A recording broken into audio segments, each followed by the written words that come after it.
दोस्तों, मुन्ना और उसकी माँ घास के हरे मैदान में घास चर रहे थे। तभी वहाँ पर रेड बुल आ जाता है, जिसे देखकर मुन्ना और उसकी माँ डर जाते हैं। रेड बुल उनकी ओर बढ़ता है और मुन्ने की माँ रेड बुल से भीड़ जाती है। रेड बुल ज्यादा ताकतवर होने के कारण मुन्ने की माँ को जान से मार देता है। यह सब देखकर मुन्ना रोने लगता है और एक आदमी के घर चला जाता है। आदमी मुन्ने को अपने पास रख लेता है और खूब सारा चारा खिलाता है। कुछ दिनों बाद मुन्ना बहुत बड़ा हो जाता है और ताकतवर भी, और अपने माँ की मौत का बदला लेने रेड बुल से जाता है और फाइट शुरू हो जाती है। मुन्ना रेड बुल को उठाकर जमीन पर गिरा देता है, जिससे रेड बुल वहीं पर रोते रोते मर जाता है। यह क्या आपने इस बेटे के लिए एक लाइक नहीं किया? ये गाय बहुत मेहनती है, दिन भर खनती रहती है और एक बड़ा सा तालाब खनती है और उसमें पानी डालती है और उसमें बहुत सारी मछलियाँ छोड़ती है। धीरे धीरे मछलियाँ बड़ी होती चली जाती है। लेकिन एक दिन एक हरामी भालू तालाब के पास आता है और तालाब में घुसकर मछलियाँ पकड़कर खाने लगता है। तभी गाय देखती है और भालू के पास आती है। भालू ताकतवर होने के कारण गाय को पकड़कर जमीन पर पटक देता है। गाय तुरंत पुलिस स्टेशन फोन करके पुलिस बुलाती है। पुलिस आती है। गाय रोते हुए पुलिस को सारी बात बताती है। पुलिस गाय की बात मान लेते हैं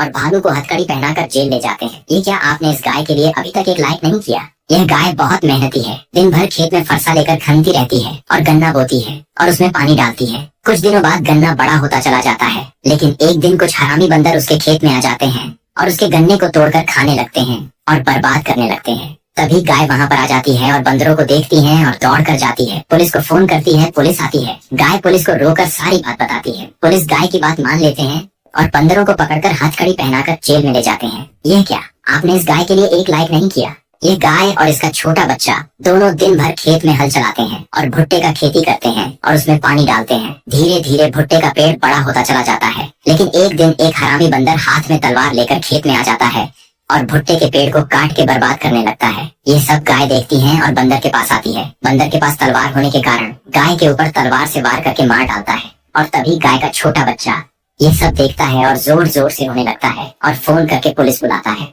पुलिस आती है। गाय का बच्चा रोते हुए पुलिस को सारी बात बताता है। पुलिस वाले गाय के बच्चे की बात मान लेते हैं और बंदर को हथकड़ी पहनाकर जेल ले जाती है। ये क्या आपने इस बच्चे के लिए अभी तक एक लाइक नहीं किया? बहुत मेहनती है, दिन भर खनती रहती है और केले का खेती करती है और उसमें पानी डालती है। धीरे धीरे केले का पेड़ बड़ा होता चला जाता है, लेकिन एक दिन एक हरामी भालू खेत में आ जाता है और केले तोड़कर बर्बाद करने लगता है। तभी गाय आती है, भालू से लड़ने लगती है, लेकिन भालू ताकतवर होने के कारण गाय को उठाकर पटक देता है और गाय पुलिस स्टेशन फोन करके पुलिस बुलाती है। पुलिस आती है। गाय पुलिस को सारी बात बताती है। पुलिस गाय की बात मान लेते हैं और भालू को हथकड़ी पहनाकर जेल ले जाते हैं। ये क्या आपने इस गाय के लिए अभी तक एक लाइक नहीं किया? पर घूमते घूमते सड़क पर ही बैठ जाती है, लेकिन कुछ हरामी लोग आते हैं, गाय के ऊपर तलवार से वार करते हैं, जिसके कारण गाय के शरीर से बहुत सारा खून बहने लगता है और गाय के शरीर में जख्म बन जाता है। लेकिन कुछ देर बाद एक भला आदमी आता है और एम्बुलेंस बुलाता है। डॉक्टर जल्दी से एम्बुलेंस से उतरते हैं और गाय को एम्बुलेंस में लादकर अस्पताल ले जाते हैं। डॉक्टर गाय के घाव पर दवा और पट्टी बांध देते हैं और कुछ दिनों बाद गाय ठीक हो जाती है। यह क्या आपने इन डॉक्टरों के लिए एक लाइक नहीं किया?